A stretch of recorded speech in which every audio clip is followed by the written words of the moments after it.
Welcome everybody. How you doing? How was your trip over? Good, solid. Where are you from? Berkeley High. And?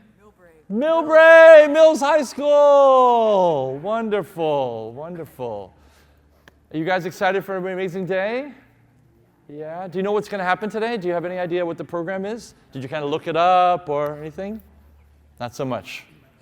No? I'm just curious. I'm curious what you have. You all have t-shirts? You get t-shirts for today? You can wear it. Wonderful. So my name is Dan Garcia. I'm a computer science teaching professor here at Berkeley, and I live in Millbrae. So this is my son goes to Mills, so that's awesome. Happy to have you here. We should have 500 students here today, from all around the Bay Area. I don't know if you have. I've never been. This is a. When I was in high school, there was nothing like this. There was no equivalent thing like this, to bring 500 students to campus to explore the joys, the beauty and joys of computer science with you. So that's hopefully what you'll do today, is see some of that. What you're seeing in this slideshow is some of the wonderful activities, outreach activities, and this is a kind of a taste of our department, electrical engineering, computer science. Really excited about sharing some of that with you today. We're partnering with Microsoft TEALS. Do you guys know about Microsoft TEALS? It's a way for developers and engineers to volunteer in high school and support computer science classes and EE classes. So we're partnering with them for the first year. We're excited about that. So we're reaching out to a ton of TEALS schools all around the Bay Area for today's activity. It's going to be really fun. You're going to have the three parts of the day. So this is like first welcome introduction that'll be here in this room. Then you're going to take a picture. And then you'll split. I'll probably say this a couple times, but you're going to split into two different groups. You're going to split into a hands-on workshop kind of set. That's going to be really fun. And that'll be a wheel. You know the wheel, they kind of rotate through different classes. So there'll be three different things that you do in that wheel. And then the other side, you're going to go to the engineering room, and you're going to have a series of inspiring talks. So that's the plan for you today. It should be really, really fun. And managing all the movement of all of these folks took like 6 months to coordinate. All the staff and all the students. There's so many people volunteering their time today. So when you see somebody, thank them for their time, because they're all doing this. Nobody's getting paid for any of this. We're all just volunteering our time to bring and share the beauty and joy of computer science and EE with all of you. Guys, any questions? We're kind of just talking and relaxing before we officially start. We don't start till like 9:20. So you guys have any questions at all about computer science?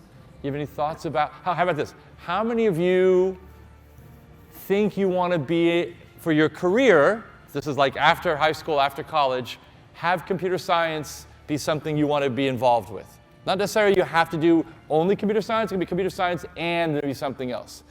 Look at that. That's awesome. Now, hopefully, you're going to realize through the course of the day that computer science affects so many fields that it's really hard to avoid computer science. Even those of you who didn't raise your hand, I'm hoping you'll be willing to accept computer science as part of your job, because so many fields nowadays have computer science. It's incredible.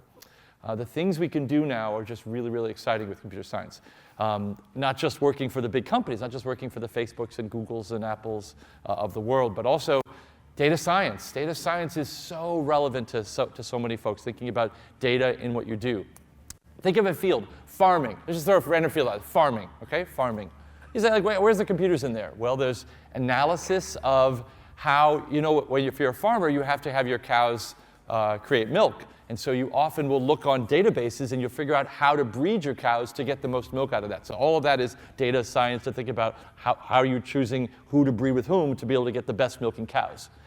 Do you know that many farmers now are using, this is rare, it's not like every farm, but more and more there's like big agriculture is taking over a lot of the smaller farms. So one of these bigger farms, they have the resources to then put into robotic things. So now I've seen videos of cows that just walk up in a line. There's a queue, and the cows walk up, and the machine goes zzz, zzz, zzz, zzz, and then like the milk happens, and they're eating, and they're happy, and they're watching the screen, and then zzz, zzz, zzz, zzz, zzz, the milking machine goes away, and they walk away, and like there's a whole connection with that automatically.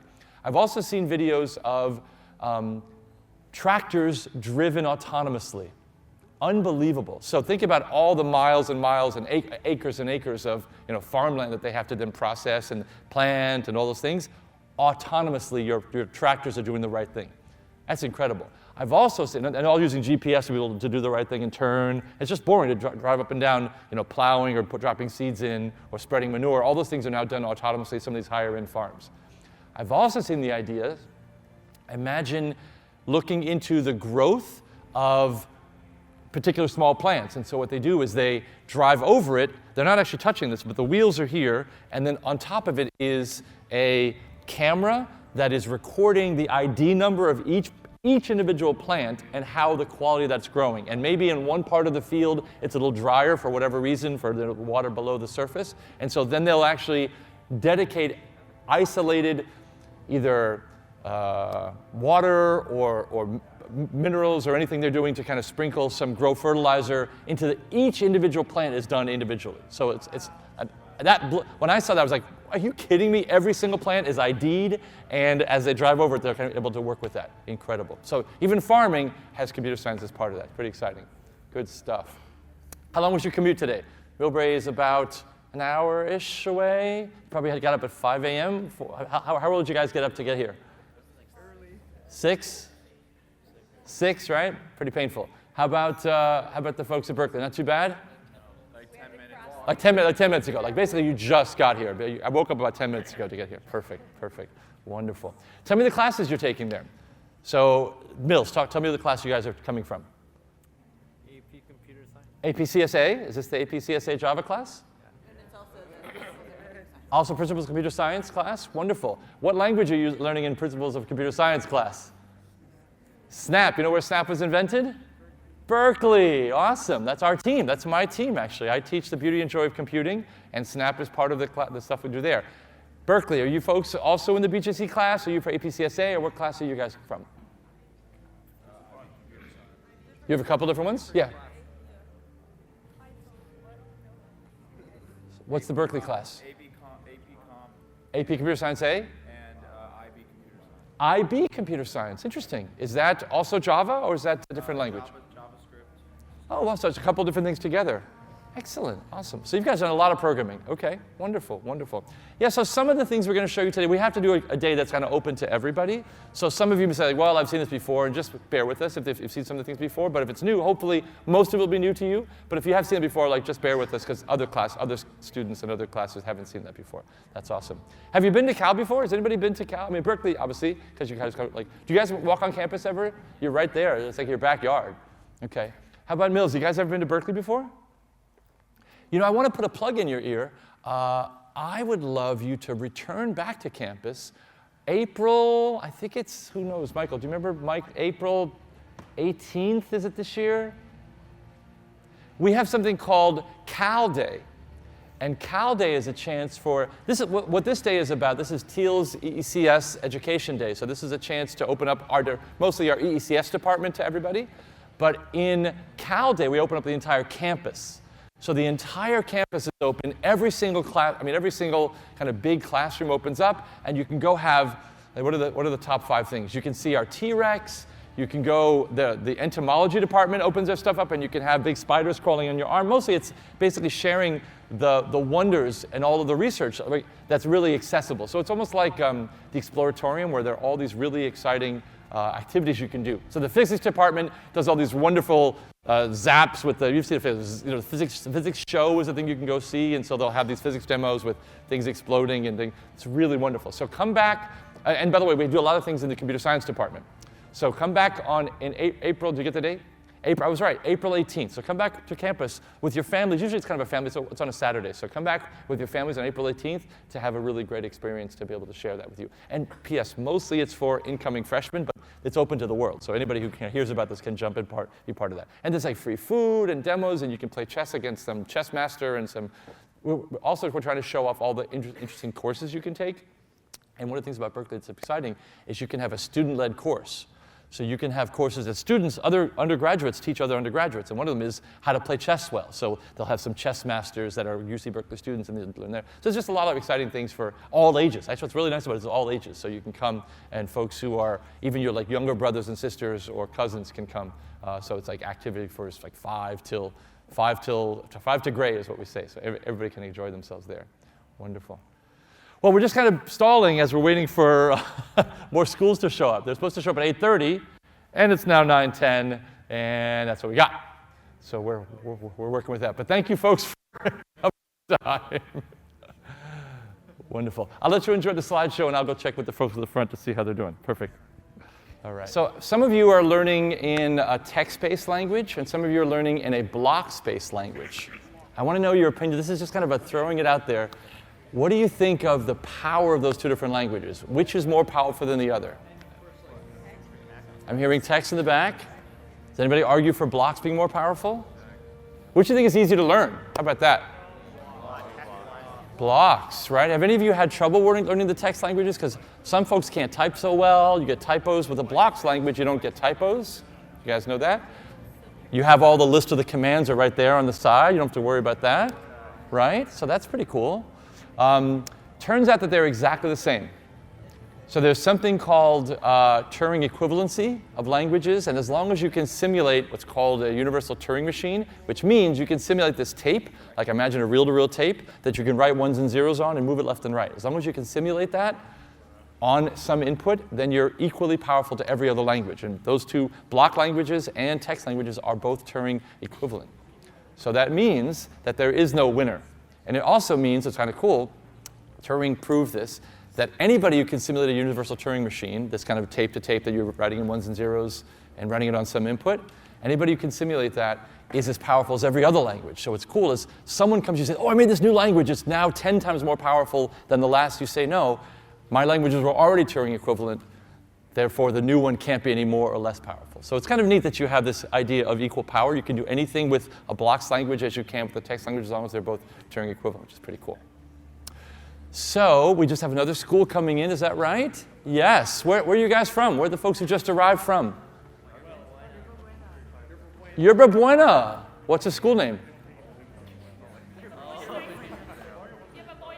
Yerba Buena High School. That's great. What class is it? What are you learning in your school? APCSA. So you're doing the Java. Wonderful. And you're all going to be taking the exam at the end of the year? Hopefully? Fingers crossed, yeah? I think they just changed the rules. You have to now sign up. You had to sign up already, right? That was the new change this year. You had to sign up already, so you're already paid you paid your fees to the College Board and you're ready to go. Wonderful, wonderful. All right, I got 9:20 on my watch. We're going to actually start now. This is so great. Welcome, everybody, to the first. We've been doing this outreach kind of education day for 10 years or so, but this is the first time we partnered with Microsoft TEALS. So this is the first ever UC Berkeley ECS Education Day with TEALS. So this is great. Let's give a hand for everybody to be part of the thing. Yeah. Woo! This is going to be an amazing day. You're going to be hopefully your eyes are going to be open in so many different ways by the activities you're going to see today. We're going to try to give the best of our entire department thinking about what you can do with computer science and electrical engineering together. So I'm really excited about that. I'm serving as kind of the morning MC. You'll also see me later in the day because in Soda Hall, I'll be doing some game theory research with you. That'll be really fun, and that's often one of the higher rated activities. So I'm going to now pass the microphone around. We're going to have a couple of folks who are going to be coordinating the this is the plenary session. There'll be folks who are going to be coordinating the talks that are going to be in the engineering facility. I'll introduce those in a moment. But I wanted to, first of all, just welcome you all for coming. Thank you for taking the time out to come visit UC Berkeley to share the kind of the beauty and joy of electroengineering and computer science together today. We're going to have so many different activities, from inspiring talks to workshops to hands-on activities. It's going to be really exciting. And there's a whole schedule that you're going to have, and I think you are labeled. Everybody has a little color. You're either gold or blue, and that will help figure out what you're going to be doing at different points. So I wanted to introduce the chair of our department, John Canny, and John is going to talk about some of the things we do in our department and welcome you as well. Hi, everyone. So it's really a pleasure to be here to see some new faces that are interested in computer science. So I do want to say a couple of things. So maybe not all of you know as much about Berkeley. Berkeley is the largest supplier of technology talent to Silicon Valley and IT industry generally in the country. We graduate around 1,100 computer science majors, 1,200 altogether with the electrical engineering. That's roughly, if you take the output from MIT, CMU, and what's that school in the South Bay? I keep forgetting. Anybody know? Stanford. All right. So Stanford as well, if you take all of those schools, their number of grads, add them up, that's roughly how many graduates come out of Berkeley every year. So it's the same at top companies like Microsoft, Google, Amazon, etc. They hire more from Berkeley than anywhere else. And also we have about 20% of our undergrads go on to graduate school. So Berkeley is one of the top research universities also in the world, often number one in the country. So about 20% of you, if you go to Berkeley, might end up in graduate school. And in terms of the other end of the pipeline, people coming out of graduate school and taking academic positions, Berkeley's cornered that market recently also, at least in the last 2 years. We've had 7 people, some who were graduate students, some postdocs, who went straight into faculty positions at MIT, Stanford, CMU again, or MIT, Stanford, and Berkeley, actually. That's a very big number. That's a very sort of dominant position, and they were all in AI, which is a very important area now. So, so it's a very strong place, and we want it to be also an inclusive environment for everybody. We want you to feel at home here, and we work very hard on not just technical skills, but people skills. We recently got $2 million from the Hopper Dean Foundation. It's Jeff Dean, who's an early employee at Google. And that money's going to a variety of programs to help make sure that everybody has a great experience at Berkeley. So that's really all I wanted to say, and I'll just pass it to the next speaker. Perfect. That's great. All right. I now want to introduce our partner in this engagement is Patrick Osteen from Microsoft TEALS, and he's going to give you a welcome as well. Let's give Patrick a hand. Wonderful. All right, good morning, everyone. So I'm with the TEALS program, and raise your hand if you're familiar with what the TEALS program is. Hopefully we'll see some hands. Awesome, because every one of the schools that's present today is actually a TEALS partner school. So let's make sure that you guys are familiar with what that means to be in a TEALS partner school. So we are a Microsoft Philanthropies program, and TEALS is an acronym that stands for Technology, Education, and Literacy in Schools. And we have a unique approach to working with schools to kind of combat the problem of the shortage of computer science educators and education in high schools across the US. And the way we do that is we partner high school teachers with volunteers. And those volunteers don't just come from Microsoft, they come from over 700 companies across the country. We have about 1,800 volunteers that partner with teachers to team teach computer science classes in classes like the ones that you guys are in, to help those teachers develop their computer science teaching capacity, to help be mentors, and help inspire you as students to think about the next step in your journeys, whether it be in computer science or otherwise. And that's really how the program works. Our vision is for there to be computer science in every high school. We think every student deserves the opportunity and the access to study computer science in high school, hopefully earlier, but our focus is in the high school space. Because we see that there's so much opportunity out there, and hopefully today you guys are going to see all the different pathways that exist, and just a snapshot of some of the pathways that exist if you continue your studies in computer science. There is a world of opportunity in front of you, and we hope you continue on this path. And that's a big part of why we've partnered with Berkeley today for this event. Just to give you a focus of where we are partnered with high schools across the nation, our program started in Washington, where Microsoft is headquartered. Started with one volunteer, partnering with one high school. His name is Kevin Wang. He's the founder of the program. He was hoping to be here today. Unfortunately, he came down with a sickness and was not able to travel down from Washington, so I'm speaking in his place. But you can see that cluster of schools up in Washington. We've been partnered with high schools in the Bay Area for a number of years now. Program started 10 years ago with just that one high school and that one volunteer, and today we're in 625 high schools with 1,800 volunteers. Each volunteer contributes about 200 hours of their time over the course of a school year. 200 hours. And so hopefully, for those of you that are in classes that are supported by TEALS volunteers, you're saying thank you to them for the time that they're taking out. Most of them are working in addition to their volunteer time, and they're doing this because they want to help you see the path forward in computer science in your life and your career. So that's just a little snapshot of TEALS and what we do. In terms of today, a few different things to think about. There's going to be a lot of opportunities for you to learn about how CS can be a part of your future. Even if you don't decide to major in computer science and pursue that degree, computer science likely can play a part in your career and your path forward in your life. So think about that today. Think about the questions that you might ask the panelists and speakers that you're going to be interacting with. There's some hands-on workshops. So just have some goals about learning a different way that you can apply CS in your future. Also, just learn something new about CS today. I think everyone can have that goal, and there's plenty to expose yourself and to learn about in the program that we've put forward today. And visit us at the TEALS booth. So it's not just me, but also Joey Knapp, who is our local regional manager for the Bay Area for the TEALS program, will be there. We've also got our community and partnership manager, Christine. So please talk to us at lunch if you want to learn more about the TEALS program. Hopefully some of you students out there are future TEALS volunteers yourselves. We would love to have that be the case. And so come talk to us to learn more. Lastly, I'll just say thank you to, of course, UC Berkeley, to Dan and the team who have put together this phenomenal event and partnered with us to co-host this. We're just thrilled to be a part of it and thrilled to have our TEALS partner schools here today. Of course, your teachers, thank you, teachers, for taking time. We know it's no small task to organize a field trip all day, especially with the holidays soon upon us. So thank you for being here and coordinating with your students. Our volunteers, not just the volunteers that are present here today, the volunteers that support your classroom. We've also got people volunteering their time as a part of the program today to help with panels, presentations, hands-on workshops that you guys will all be engaging in. So thank you to those volunteers today. And lastly, the students. Thank you for being a part of this computer science event, of taking computer science and thinking about the pathways that are possible for you in your future, and enjoy today. I hope it's a phenomenal event for you all. Thanks again to Berkeley and the team for hosting, and let's have a great day.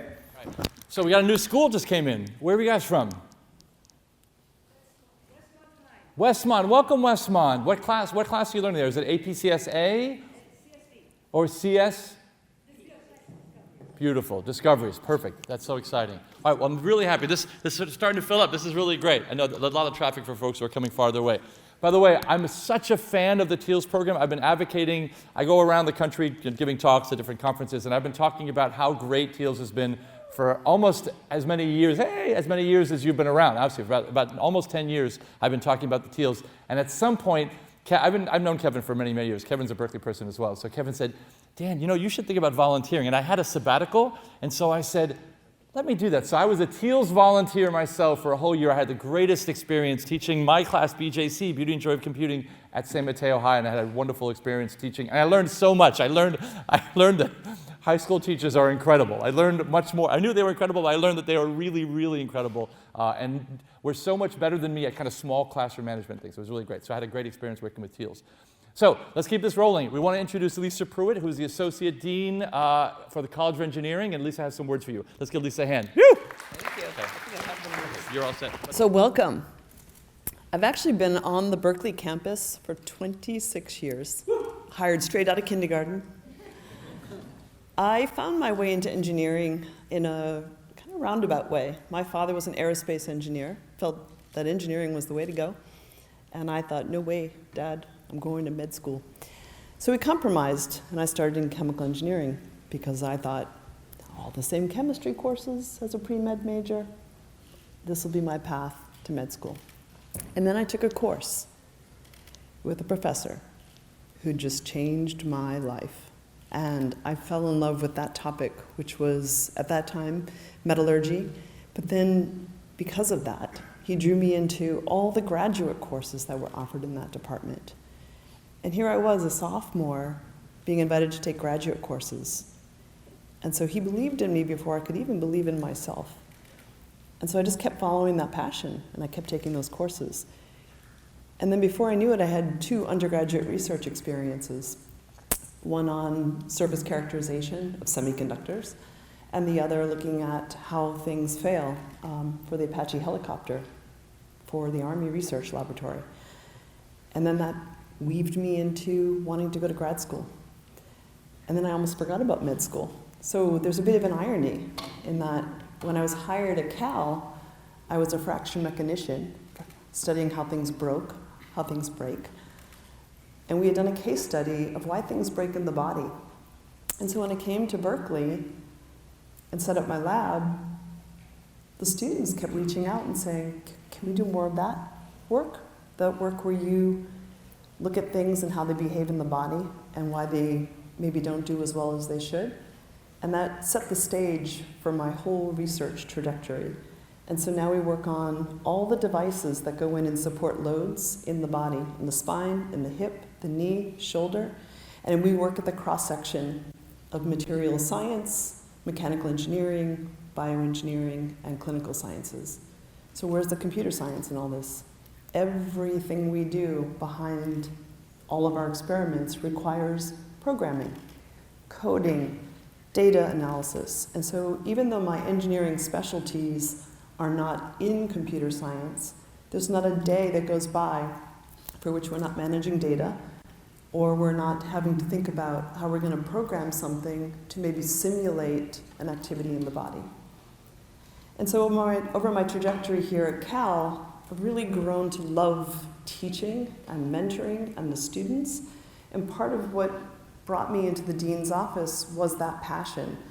And if you join us here at Cal, and I hope you will, you'll see we've got new things that we're launching: personal leadership, leadership as engineers, and also a program where we'll look at the world's grand challenges and how we can step up as global engineers to tackle some of the greatest problems that the world faces. And so I'm hoping that you too will be drawn into this love of computer science and engineering, and you'll help us solve some of the great challenges that the world faces today.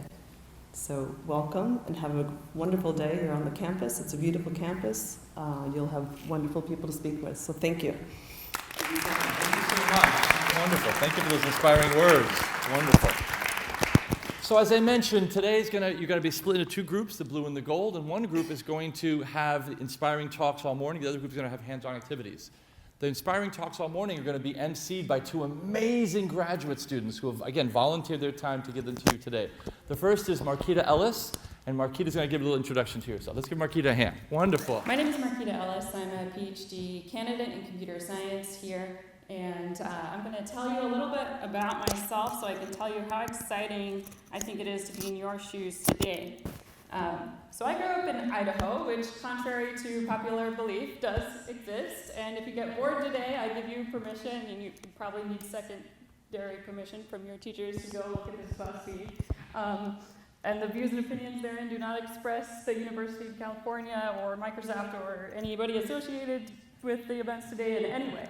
But it was a time and place where the first personal computers and gaming systems were first hitting the market. So who recognizes either of these devices? Anybody? Anybody? Okay. So I had one of these classic, one of the first Macintosh computers at home, but I did not have a PlayStation. And these devices were fascinating to me. I wanted to know how they worked. I did not have permission to break them apart and find out. So it wasn't until college that I really had avenues to find out what computer science was. And I think it's really exciting that you have classes today before you get to college to find out. And during that time, it wasn't really an essential part of life to use computing in everyday life. Like today, we don't really go places, we don't really shop, we don't really think without using the internet or using computing devices in some way. Who knows what dial-up is? I'm really curious. This is the more complicated. The third part of the wheel is this. Our second floor labs are these wonderful hands-on activities. 3 of them on the left are led by TEALS Microsoft Group, so thanks folks for leading that charge. On the right is some of our students who are going to teach you about hardware labs. So here's the catch. You come into the second floor down a set of stairs. The moment you come in, as other classes come in, they need to get this information as well. They need to know what it is. So you're coming in the second floor, and then there are 4 classes left to right. So if you make the first left, you're going to go into this wonderful workshop. It's a 45-minute, these are all 45-minute rotations, but you don't really get choices one. Here's the catch. You only get the choices one. So you have to look at this, take a second, breathe, and look at what we're going to cover you. And try to make a decision, and don't all choose the same one. So here's what we got. The first is program a microcontroller using Python. So we want to give a little bit of flexibility for different groups and different interests for different classes. So if you CSA, you might do something different than discoveries, which might be different from computing drug computing. So on the left, Use Python to program microcontroller. That's really cool. The next one over. There's two different rooms, whether you're the gold or the blue, you have different things. So we're switching it. So that if you're the gold, you're going to get the option to do DIY astrology, which is really cool with the Mario Kart. If you're the blue group, you're going to see create a text-based adventure game using in the cloud using Azure and Python. That's awesome. And then the third room, so you're still walking down the hallway. The third one to go in is 275.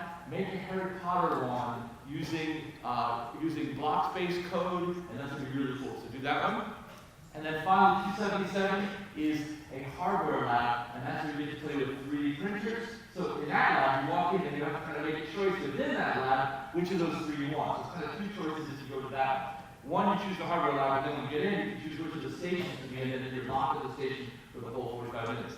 3D printers, a really cool Internet of Things demo, and robots. There's going to be some fish robots there, wiring wireless robots. So think about this so you'll have a decision ready. So when you're ready for that field, you'll know what to choose. All right, just want to make sure we get to the next slide. I'm really, really proud to introduce my own graduate student, Ronaldo Williams. Ronaldo and I met 2 years ago on this day. He said, Dan, I want to change the world. I want to bring computer science to all. So I've been doing it for about 10 years. And I said, Ronaldo, I would love to partner with you. So boom, we signed him up. He became an amazing grad student. He's led the activities in one of the sessions for CSA for 2 years ago. Thank you so much, Dan. I basically wrote a piece for all of you because I thought, you know, what would I want to hear when I was in high school and I came to a college? I've never been to a college before, sat in a college seat like you all. And this is a piece I wrote for all of you. I have a dream. 4 of the most powerful words that have ever been put together and spoken to the masses. And just like math and physics, a dream can have a powerful force, enough force to change the course of human history. Now, many times when someone has a dream, people call them crazy until someone comes along and invents something that makes their dream soar. Today, just about all of you have a camera phone. However, it started with a person with a dream of how to capture photography, allowing us to see a brief glimpse into the past, such as Gandhi, as you see here.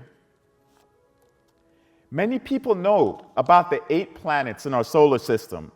However, it all started with someone who says, what lies beyond our blue skies? Motivating scientists and engineers to invent technologies that took mankind to places no man or woman has ever been before. But I ask you, how did these people achieve their dreams? By believing in themselves. Believing in themselves when others doubted them.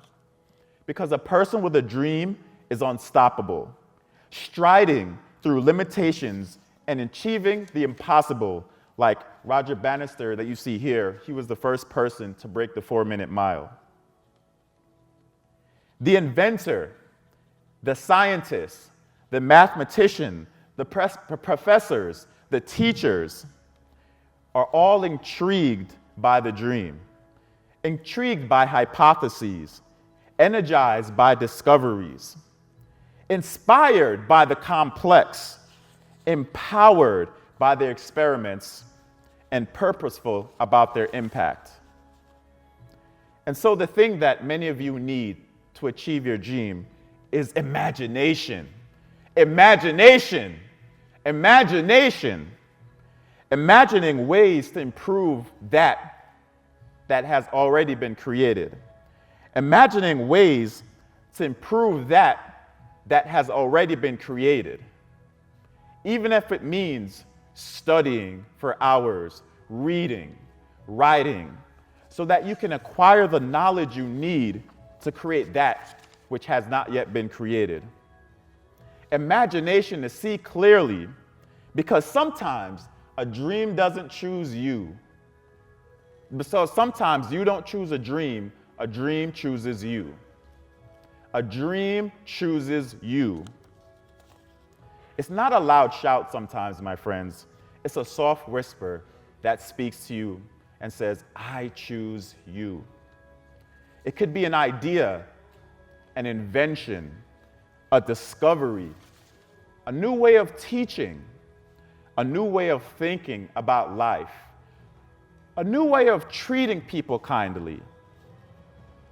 So everything that you learn today, it will be a stepping stone for you, a stepping stone to advance you towards discovery, invention, and impact you can have in the world. Because, look at this. This is our world. This is our world. It's the only world we have. And though we are a mere speck in the cosmos, we are the only species that inhabit life as far as we know. This is all we have, my young friends. No one will save us. We must save ourselves through future engineers and scientists like all of you. I have a dream. 4 of the most powerful words that have ever been put together for the masses. Today, we hope to inspire you to follow your dream, not just within science and engineering, but within any path you follow, so that one day you can look back and say, not only I have a dream, but I lived a dream. Thank you.